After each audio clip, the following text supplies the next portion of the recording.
So, 2020 was a year like no other. The world was in shock about the pandemic, the NBA community lost Kobe Bryant and David Stern, and then we all saw the pause of an entire season, only for it to then be resumed in Orlando.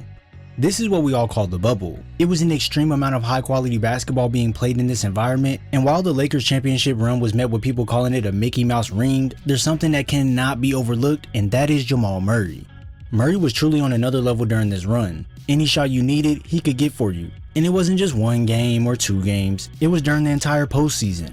Not many people understood just how well Jamal could operate on the floor, but when you flipped on the game and saw the way he was scoring, you then knew how special he was. To put up 26 points and 6 assists on 50% shooting from the field and 45% from deep is no easy thing to do, but when you're able to create from the outside to nail shots over anyone, it opens up your game a lot, so when they choose to guard you up close, you have the ability to fly right by them. And now with defenders at your mercy, you can get in that bag and dig to the bottom of it like a kid looking for his homework. This level of creation is what every shot creator should strive to achieve, as it lets you flow seamlessly throughout these actions. Prime example, when Murray gets this handoff, there's many options he can choose. With Jokic shooting nearly 43% from deep during these playoffs, if he was able to pop out with no one covering him, well, here's where Murray can drop it off to him for 3 points. Other times, instead of it being a pass backwards, Murray wants to go forwards instead, so when JaVale fully commits, Jamal can toss it over to Jokic, who catches it on the run, to then go lay it in off the glass.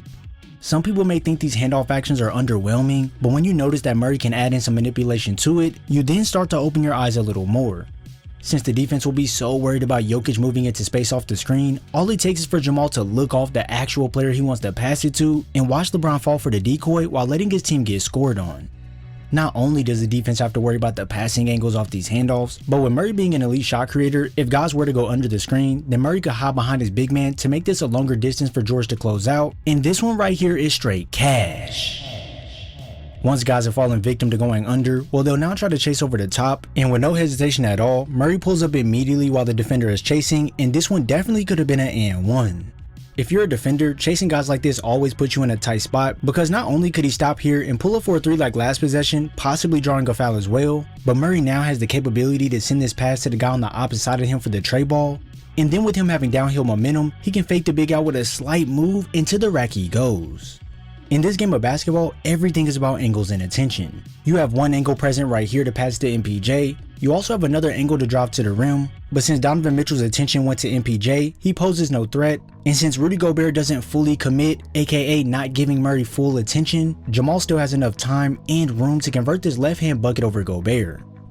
But hey, not every time will Jamal be able to score off these attacks, as the attention of the defense becomes high and all that's left to do is send them to the line.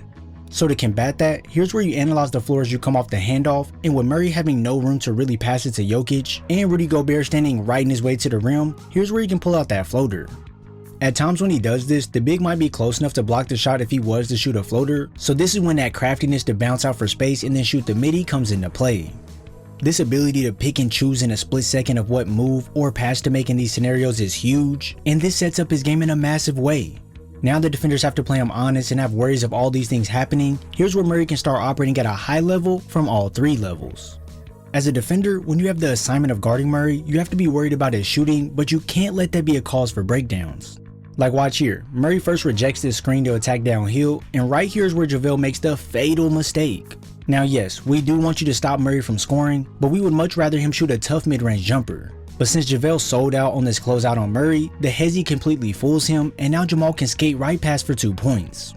It's not even that this move is very complex, but when you remember that Murray shot 45% from deep during this playoff run, it makes Kawhi get off his feet prematurely, which allows Murray to blow right past to get a layup.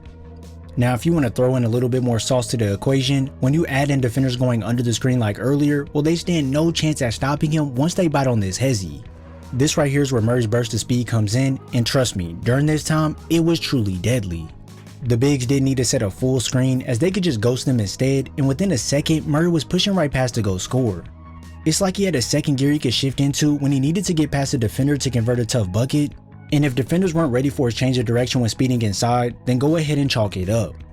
Murray's ability to explode out crossovers and hezzies helped him get to the basket much easier, but don't you start thinking that's the end all be all, because defenses will start to adjust and throw different things at you. At times when Murray would come off the screen, the defense will decide to blitz him instead of letting him come off easily, but Jamal's ability to split the defense is a testament to that tight handle, and then when he's met at the rim, he can pull off some true magic. This shows you all the layers to Murray's finishing, because it's not just about speeding to the rim, as sometimes you'll need to reroute your way once the defense gets to the spot, feed them some bait to make them bite, and then go in to get a tough one.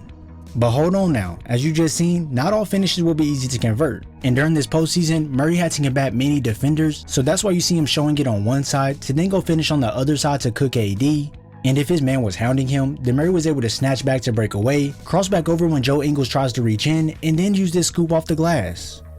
On 13 drops per game, Murray converted 57% of his 6 attempts per game, and you can see that this is all because of his creative finishing and ability to mix up the ways he attacks. Now I get it, this was special, but when Murray was coming down creating shots for himself possession after possession, this is when you really started to lock into the game.